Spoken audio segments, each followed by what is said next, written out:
Long Island Backstory with Chief Correspondent Gary Jacobs. Good afternoon, I'm Gary Jacobs, and welcome to another edition of Long Island Backstory, where we film at the Cablevision / Alt-T / who knows who it's going to end up with next because their service sucks and it's too expensive studios in Hop Hog, New York. I wonder if they're going to bleep that part out, but seriously, if anybody's watching at Alt-T's, your pricing is freaking insane, and you got to drop it because as soon as the satellite TV comes, everybody's going to switch to satellite and dump your asses quick. Sorry to go off on that. That was just my little side part. But I got some great guests here today. I have with me to my left, Andre Ward. Andre is a workforce development professional, presently employed as an Associate Vice President of Employment and Education Services for the Fortune Society. He's also the co-host and associate producer for On the Court. On the Count. I read that really fast. Okay. The Criminal and Prison Justice Report that airs on 99.5 FM WBAI.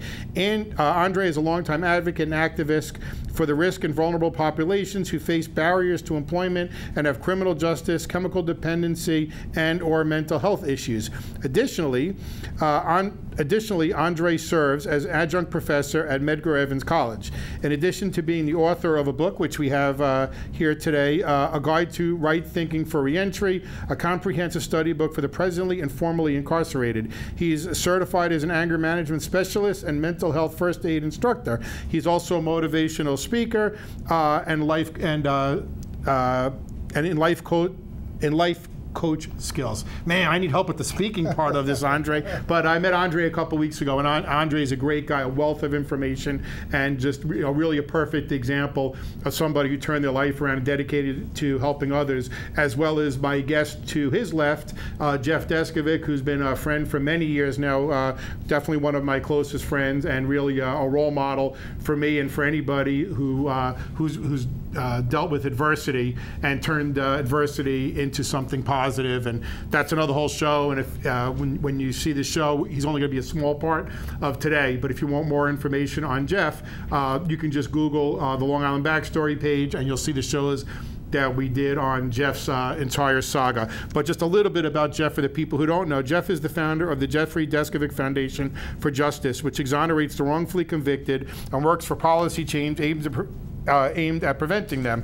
An advisory board member of the Coalition Group, and It Can Happen to You, as well as the Global Advisory Council to Restorative Justice International. Jeff is the co-owner of the Recharge Beyond the Bars Reentry game, which he has here, and we're going to talk about briefly also. Jeff engages in advocacy work because he was exonerated after 16 years where he was wrongfully imprisoned for a rape and a murder, which he didn't commit. And he was proven innocent through DNA testing, again, after just try to comprehend that. I mean, it actually sounds crazy when I say 16 years because it goes, I just say it so fast, but in 16 years of your life, you were in prison for something you didn't do. And we're going to talk about Andre, who was, how many years were you incarcerated for? 16 years. So 16 also. But you guys didn't meet each other in prison, from what I understand, correct? No. You came out separately. Okay, so let's just get into this show a little bit and talk about Andre. First of all, how did you get involved in helping people who are incarcerated? I think one of the things that happened to me when I was incarcerated, I began to discover who I was, and I wanted to realize. Well, let's go back to the beginning for the people who are watching, because everyone's going to be saying, what was this guy incarcerated for 16 years for? Because we talked about Jeff, we didn't talk about you. Yeah, so I was incarcerated. Unlike Jeffrey, I was guilty of the crime that I committed. I was involved in drug trading and drug trafficking, and one of the engagements that I had led to someone's life being taken. There was a rival group that was involved in a shootout with myself and others, and subsequent to that, someone's life was taken. So unlike Jeff, who was obviously innocent for the crime that he committed, that they alleged that he committed, I had in fact been guilty of the crime that I committed. So this is how you got involved in this in this whole thing, and I think it's important because people seeing it. I watched a video where you spoke at one of the prisons, and you said, "Look at the way I'm dressed," and people were looking at you, and they were surprised that you were one of them because of the way. And people sitting here watching, the two of you, you don't look like prisoners. So, you look like you're one of us. So, Jeff, the same question to you, although we sort of touched on it. Why did you get involved in this prisoner reentry and advocacy? Again, you got out of prison many years ago, and you could have just gone away and lived happily ever after and never looked back. Sure. So, I mean, although my primary focus is, as you mentioned, exonerating wrongfully convicted people and preventing that, an aspect of fighting wrongful conviction is also reentry, reintegration. So that's very, it's difficult for anybody who was incarcerated. So whether you were wrongfully imprisoned or even if you were rightfully imprisoned. And so I just being a human being and believing in second chances and having some expertise, that's why I got involved with it. And I came across the perfect partner, Leslie Robinson, who created the game Recharge Beyond the Bars Reentry. And so basically, a long story short, wherever I can lend my voice to and credibility to make a difference and help people, that's where I'm at. And I'm going to ask you why you chose to collaborate with Andre as opposed to many other people. But you mentioned the game that you worked on. So I don't want to run out of time. So talk about the game, because somebody watches, he created a game, but this is serious game. So talk about this. Well, it's called a game, but it's really a therapeutic tool. Right, okay, it's just so people will actually play it. And to clarify, I didn't actually create it. The creator was Leslie Robinson, my partner on the game. So I collaborated with her in bringing the game to existence, just from a monetary perspective, and then also helping to promote it. So what happens is when someone is formerly incarcerated, it's hard for them to communicate with other people, either who have been formerly incarcerated or even friends and family who have never been incarcerated. And you know this firsthand. And I know this firsthand, sure. And the Recharge has a series of different types of games. There's regular questions anyone can answer. There's gear questions that only formerly incarcerated would answer, but other people can dialogue. And there's group activities. So whereas it's awkward for people to ask questions, that haven't been incarcerated and not knowing what to say, what not to say, it's difficult for someone who's been incarcerated to bring topics up when they know that the person that they're talking to has no frame of reference. Right. So Recharge steps in the middle. It removes the awkwardness through a series of ice-breaking questions. I decided to collaborate with Andre because his book, A Guide to Right Thinking for Prisoner Reentry, it dovetails with Recharge Beyond the Bars Reentry. So it's kind of a natural pairing. So that's one aspect of it. But another aspect of it, though, too, is, I've had encounters with people who are doing reentry and prison reform work, and other than a nice conversation, they don't have the stick-to-itiveness. So Andre sticks to it. He does it day in and day out, and in a way, he's kind of like the Jeff Deskovic of Prisoner Reentry. Right. And he continues to stay in touch with me, and he's moving in the field, and we interact, and we keep up with each other. Other people haven't done that. Right. So that's the main. That's why you chose. And I think you talk about the game, and it sounds simple, but I remember when we first became friends, and you talk about the awkwardness. Like, what do you say to somebody who's been in prison? Of course I have questions, but I don't want to. Some questions you don't want to ask. And I remember one of the things you would introduce me to somebody else who was out, and I said, "Wow, how did he get off?" And you said, Gary, you don't say he got off. That implies that he did it, and he had a good lawyer. He got away with it somehow. He got, and but these are things you don't. Of course. And I'm like, oh, now I said the wrong thing. You said no, but you explained it to me. So I'm like, I don't want to say the wrong thing, and so right. These are it is an important thing to get you back in. Now people looking at you guys now, so they fit into society fine, but you weren't like the same even 5 years ago or 6 years ago when we met. Right. You weren't as comfortable. Right. Your skin, I guess. No, exactly right. No, I wasn't as comfortable in my skin, but then also, the more time goes by, the longer I've been out here, the more I understand technology, the more tied into the world I feel. And so that also accounts for things. And maybe the last point I just want to make, super quick, and I want to put the attention, on Andre, is there's a difference between someone who does advocacy here and there on the side as a hobby versus, it's in their blood and they're doing it day in and day out. And Andre, working at Fortune Society, does it day 100%. In and day out, just like you do it, Gary, 100%. On the family law, day in and day out. It's 24/7. Americans for Legal Reform. You get calls in the middle of the night. Yeah, but there's a difference between that and your every other weekend warrior. Which is why we all get along. Yeah, exactly right. It's a different mentality or mindset or stick-to-itiveness, whatever you do. Sure, make a difference. You want to make a difference in the world. Always, and absolutely. That's what we all do. So now we're gonna focus on Andre a little bit. Of course. Yes. Let's talk about a couple of things. First of all, do you know what led you to a life of crime? And one of the things I asked you when we had dinner last was, because of what I'm involved in with the family law reform, is if you had a father in your life when you were growing up. And yeah, so first, before I go into that, I'll preface what I'm about to say by saying this. I accept full responsibility for the actions that I did that led to someone's life being lost. In addition to that, I'm also culpable for the decisions that I made. However, I didn't grow up with the father in my home. My dad left when I was 2 years old. And so as I grew up, my mom, who worked really hard, she worked maybe 13 hours a day, commuting back and forth home. And so while I did attend school over time, because my mom had been in work, because I began to gravitate more toward my peers, the streets became like a surrogate father for me. And so I began to adapt and embrace the lifestyle of the streets. And that ultimately led me to like drop out of school after having like a 96 average in math in school. Pretty smart. 'Cause you're obviously a smart guy. Which came out of you now, what? To some extent. Quite accomplished. To some extent. So, but the streets obviously became like a surrogate father to me, and I thought that would be the way that I had gained some identity, you know, in terms of like who I was and the world that I was in. This is in Brooklyn, is it? That's exactly right. I grew up in Brooklyn, New York, in Brooklyn. in the East New York section of Brooklyn. Yeah, great area. A little tough. To some extent. But I think it's easier to fall into that, and Sure. especially in those years, Sure. you know, than not. So, tell us about your background as far as education, because we read your biography, and you're educated now. You're a professor, and you have so much knowledge. Did you get educated? I know Jeff took courses in prison. Did you get educated in prison? Yeah, I took some classes in prison. However, under the Pataki administration, the educational programs were taken away from the prisons. And so I began to start studying on my own. And so while incarcerated, myself and many of the other men there would engage with a lot of professors, maybe from Harvard or Yale, How did you do that, College. We would write them, and they would come to the prison. And so as they came to the prison and we would interface with them, we always asked them, what books are out there? And then we had access to like ordering books from the library. So I became an avid reader, reading maybe 4 books a day, 4 books a week rather, a week. Educational books, like textbooks? 4 books a month, I would say. So it was like a book a week, and it was educational textbooks from politics to education to science. And all of those things helped shape who I was. And that's what really kind of contributed to me getting this educational odyssey. I wanted to be able to teach other people in a way that they can relate. But you talk about Pataki cutting the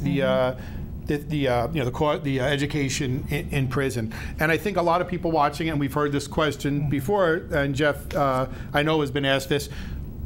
Is that a good thing? A lot of people watching are saying to the show, listen, I can't afford to send my kids to college. Sure. Why should the government pay to educate these criminals while they're in college? And you guys have a great answer, but it's a different way of looking at it. But I could see why somebody watching it would say, I don't want these bastards they're not going to college on my dime. Let them come out and go to college. Why should we have funding, and is it there now? It's not there now. There should be funding because, first of all, the financial aid forms are the same, so nobody who would be ineligible to go now if they were free would suddenly become eligible just because they were incarcerated. That's number one. Number two, the amount of money that it costs to send somebody to prison is a drop in the bucket as compared to the $65,000 a year it takes to incarcerate somebody. So there's really a savings involved. And who do you want to be released that's going to have a better chance at making a successful reentry? Somebody who's uneducated, unable to get gainful employment, who has their perspectives enlarged, or somebody who's equipped for gainful employment. And I think the studies show this. That it's like a 2 to 4%, it's like a 2%, 2 to 4%. The recidivism rate. Recidivism rate, yes. Recidivism is 2 to 4% if they're educated. College educated versus the 68% recidivism rate for non-college educated. That is unbelievable, isn't it? So it insults logic and reason to think that you would not allow someone to be educated, to come home to be an asset and to contribute to public safety. Because I think in the end, there's good arguments obviously out there by different families who say, well, my child can't go to college as it is. However, to Jeffrey's point, again, we're talking about public safety, and we're also talking about the tuition rates being really similar when you're applying for financial aid. It's not a major difference. But when you promote fear in society and you attach that to money, oftentimes people will support that. But when we look at it deeper, we realize that that's not the case. And listen, we have to look at it and say we're doing something wrong in this country because we incarcerate more people than anybody else in the world? No, we incarcerate more per capita than any other country. In the world? We're the biggest jail in the world. So something's not right. We got 8% of the world's population, but 25% of the world's incarcerated population. That's insane. And the recidivism, as you said, the recidivism rate... 68%. So, anybody else would say, hey, we better do something different. Yeah, of course. Because that's certainly not working. Exactly right. And it can go off on why people should go to prison, because I think we put people in prison. To me, prison should be to protect you from society. But we put people in prison for such ridiculous things when there's other things we could do. Alternative forms of punishment or whatever. Yeah, of course, bracelets and tracking devices and rehab. People with nonviolent drug offenders, problems. People with drug problems, of course, is a big problem. Let's just Andre, I know by night or by 24/7 you're an advocate, but tell us a little bit about your day job, and then we're going to get into the reentry in the last half of the show. Yeah, so I serve as the Associate Vice President of Employment Services and Education at the Fortune Society, and the Fortune Society is one of the largest reentry organizations in New York City, and it's been around for over 52 years.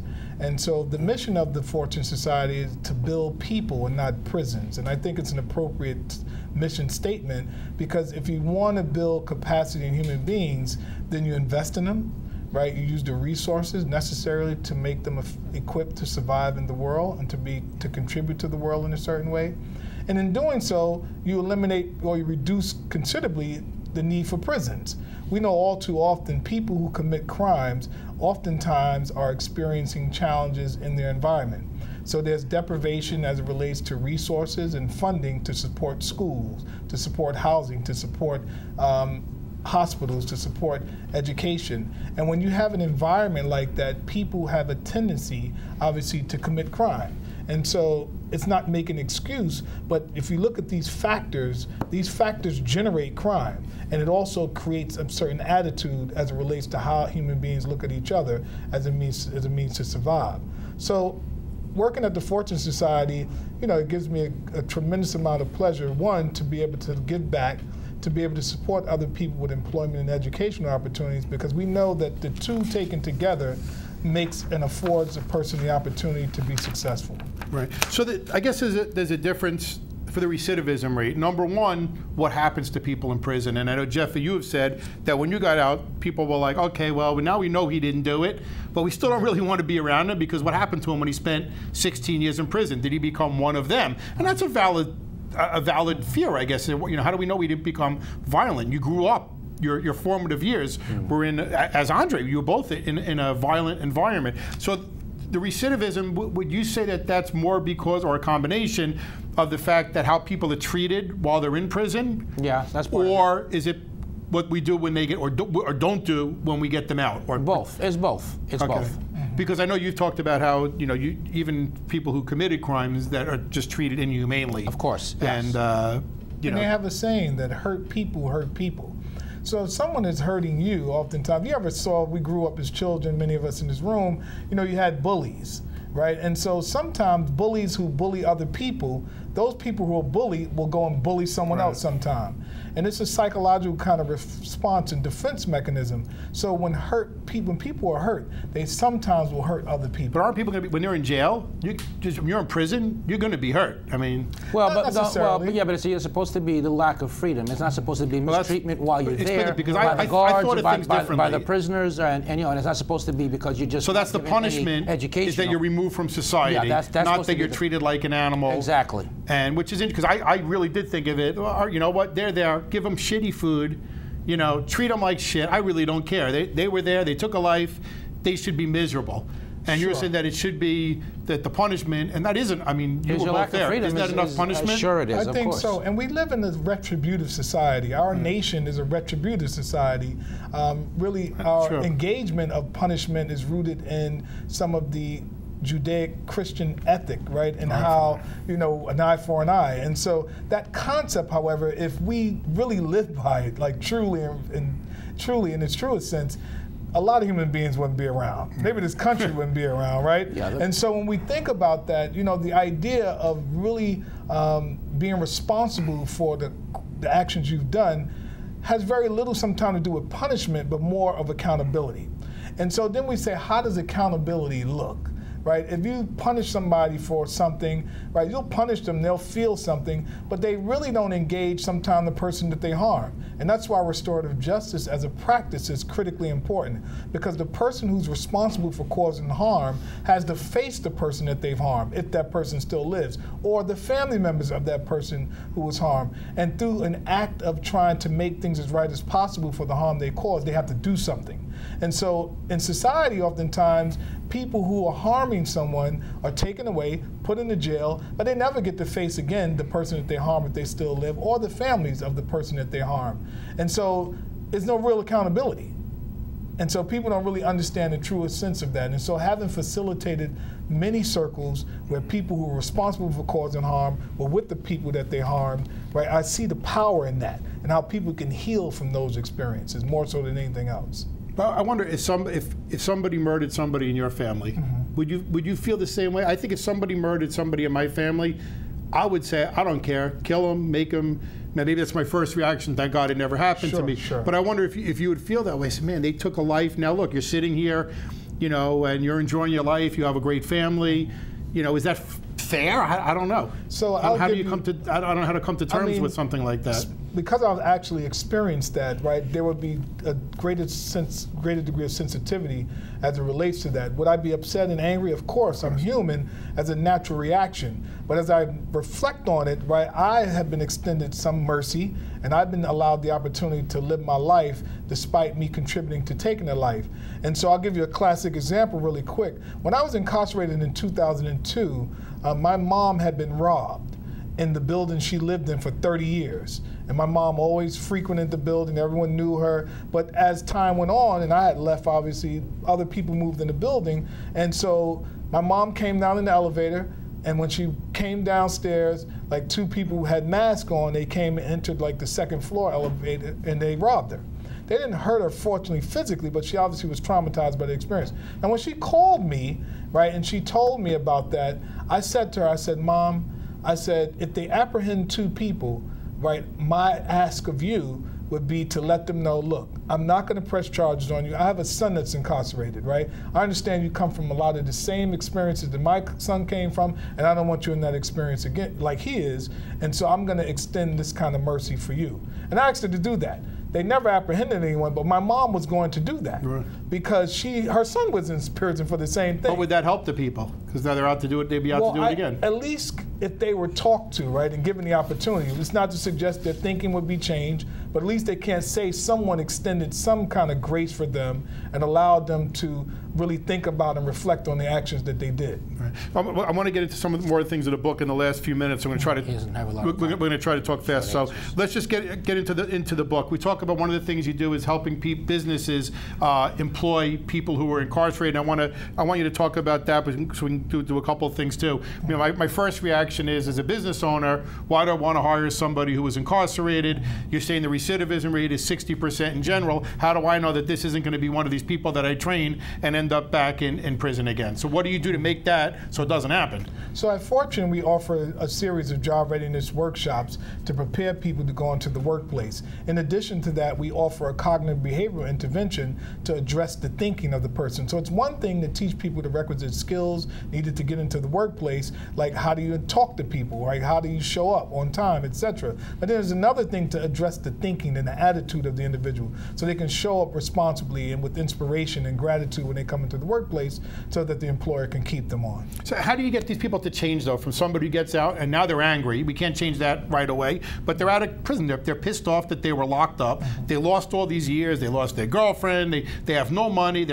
How do you get that person to say, okay, now I'm willing to work for $10 an hour instead of going out and selling drugs and trying to get back up to, you know, to catch up? Well, just the first fallacy in your question, though, is they're not pissed off. Right. They're happy to be home and to get a second opportunity. Now they just want to be able to find a job doing something, anything, support themselves. But they're not going to come out making a lot of money, right? They're going to come out in a lower wage job. They're willing to start at the bottom and work their way up. They want someone to give them a chance, and they don't want it to be a dead-end job going nowhere. They want some opportunity to do upward mobility. Right. So that's got to get through to them, that somebody's giving them But does it take somebody They to already know point that out to them? Well, no, it's a matter of That's a made thing. When somebody comes out, they're looking for it. It's a matter of, is somebody on the outside who has not been incarcerated going to give them the shot or not? But that's tough, isn't it?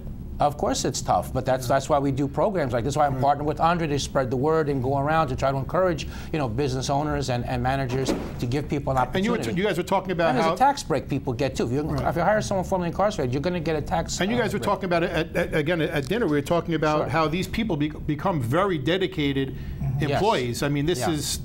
This isn't the 68 who goes back. No. The 68%. This is a very low rate that goes back. And when you think about it, what we also offer at the Fortune Society internship opportunities. So people can get their feet wet in the workplace, right? And the employer can get a sense of like who this person is before they actually fully go into the workplace and work full time for that employer. So what do we do about the people who they'll go back to the same environment? They come from Brooklyn, they get out 10 years later, now they're going back to the same house, the same neighborhood, all their friends are still there. Isn't that a big problem? It is, and that's why we as citizens of this country have to be engaged in policy work so that we can lift up those policies in government and the legislatures to be able to allow monies to be distributed to those environments. Most people just want to come home, they want to have a job, they want to be with their families, like most Americans. However, if there's deprivation in those spaces and they return back to those same spaces, they'll do the same thing again. And just to quickly chime in, I think that it's definitely a bad idea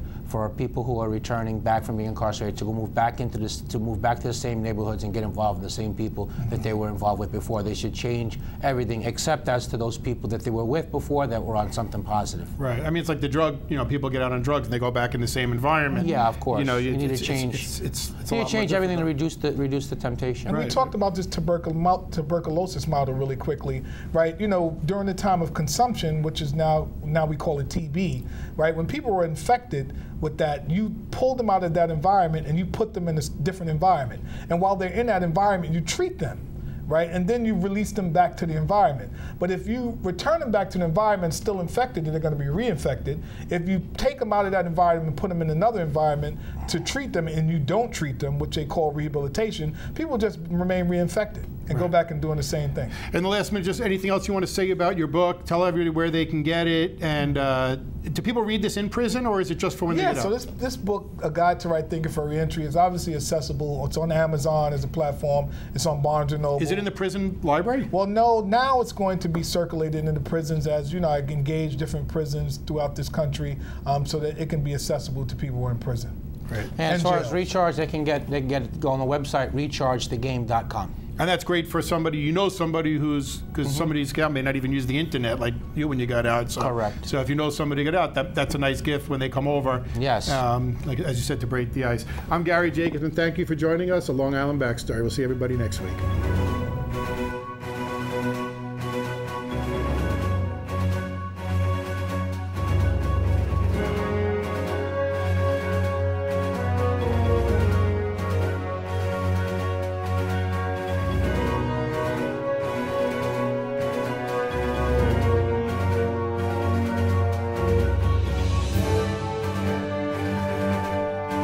Gary Jacobs and Long Island Backstory, winner of the Huntington Lodge No. 124's 2018 Community Service Award in recognition of the efforts to offer an alternative access to news stories of interest to all Long Islanders. Long Island Backstory is made possible in part by Americans for Legal Reform, the oldest, most successful legal group in the world. P.O. Box 2679, Huntington Station, New York 11746. Telephone 631-421-6390. Website Americans4legalreform.com.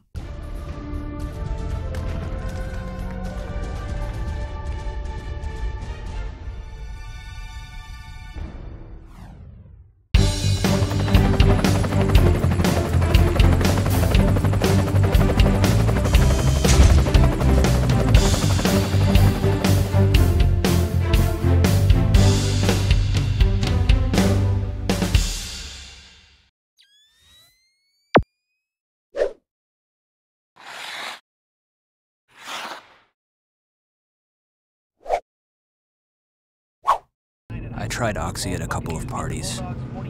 I didn't know it'd be this addictive. I didn't know how far I'd go to get more. Opioid dependence can happen after just 5 days. Know the truth, spread the truth.